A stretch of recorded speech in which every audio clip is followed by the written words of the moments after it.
അസ്സലാമു അലൈക്കും. ഇന്ന് നമ്മൾ എളുപ്പത്തിൽ തയ്യാറാക്കാൻ പറ്റിയ ഒരു നെയ്യപ്പത്തിൻ്റെ റെസിപ്പി ആയിട്ടാണ് വന്നിട്ടുള്ളത്. അതിന് നമുക്ക് 3 ശർക്കര ആവശ്യമായിട്ട് വന്നിട്ടുണ്ട്. അതിലൊരു ഗ്ലാസ് വെള്ളം ഒഴിച്ചിട്ട് നമുക്കൊന്ന് തിളപ്പിക്കാൻ വെക്കാം. പെട്ടെന്ന് ചെയ്തെടുക്കാൻ പറ്റിയതാണ്. വളരെ എളുപ്പത്തിൽ ചെയ്യാൻ പറ്റിയൊരു നെയ്യപ്പമാണ്. എങ്ങനെയാണ് ചെയ്തെടുക്കണം നോക്കാം. ഇതൊന്ന് തിളച്ച് വരട്ടെ. ശർക്കര നന്നായിട്ട് ഉരുകി വന്നിട്ടുണ്ട്. ഇതൊന്ന് നമുക്ക് തണുക്കാൻ വേണ്ടി മാറ്റി വെക്കാം. മിക്സിയുടെ കപ്പിലേക്ക് നമുക്ക് 1 കപ്പ് റവ ഇട്ട് കൊടുക്കാം.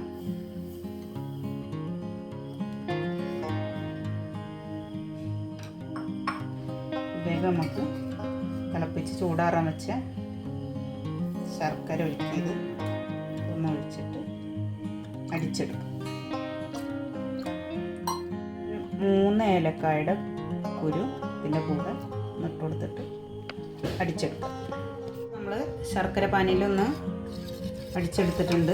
ഇതിലേക്ക് 1/2 കപ്പ് ഗോതമ്പ് പൊടി ചേർത്ത് കൊടുക്കാം.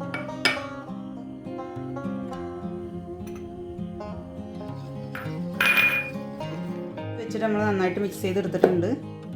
അല്ലെങ്കിൽ നമുക്ക് റവ അടിക്കണതിൻ്റെ കൂടെ മിക്സിയിൽ ഇട്ട് കൊടുത്താലും മതി. ഗോതമ്പ് പൊടി നന്നായി മിക്സ് ചെയ്തെടുക്കുക. ഇനി റവ ഒന്ന് കുതിർന്ന് വരുന്നവരെ കുറച്ച് സമയം നമുക്കിതൊന്ന് അടച്ചു വെക്കാം. ഒരു 5 മിനിറ്റ്.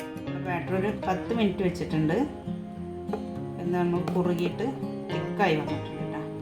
ഇനി നമുക്ക് 1/2 ടീസ്പൂണ് ഉപ്പ്,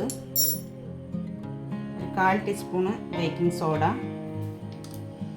1 ടീസ്പൂണ് കറുത്ത എള്ള്, 1 ടീസ്പൂൺ ജീരകപ്പൊടി ഒക്കെ ചേർത്തിട്ട് നമുക്കൊന്ന് മിക്സ് ചെയ്തെടുക്കാം. കുറേശ്ശെ വെള്ളം ചേർത്ത്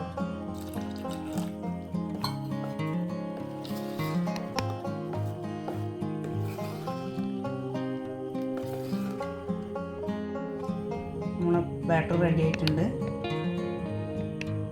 ഇങ്ങനൊരു പരുവാണ് നമുക്ക് വേണ്ടത്. മുറിഞ്ഞ് വീഴാൻ പാടില്ല. നമുക്കതൊന്ന് ചുട്ടെടുക്കാം.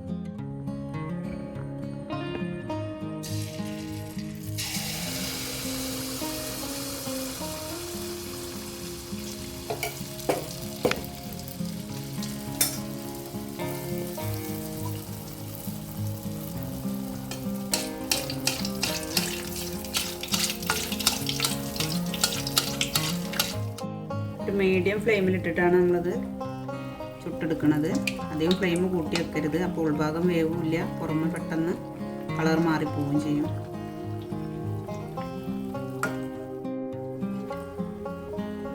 റെഡി ആയിട്ടുണ്ട്.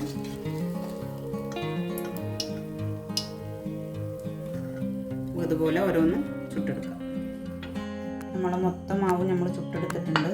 നമുക്ക് 13 നെയ്യപ്പാണ് കിട്ടിയിട്ടുള്ളത്. ഈ ഒരു സൈസിലുള്ള. എല്ലാവരും ചെയ്ത് നോക്കുക. നല്ല സോഫ്റ്റാണ്. പുറമെ ഇത്തിരി ക്രിസ്പിയും റവ ആയതുകൊണ്ട് ഉള്ളിൽ നല്ല സോഫ്റ്റുമാണ്.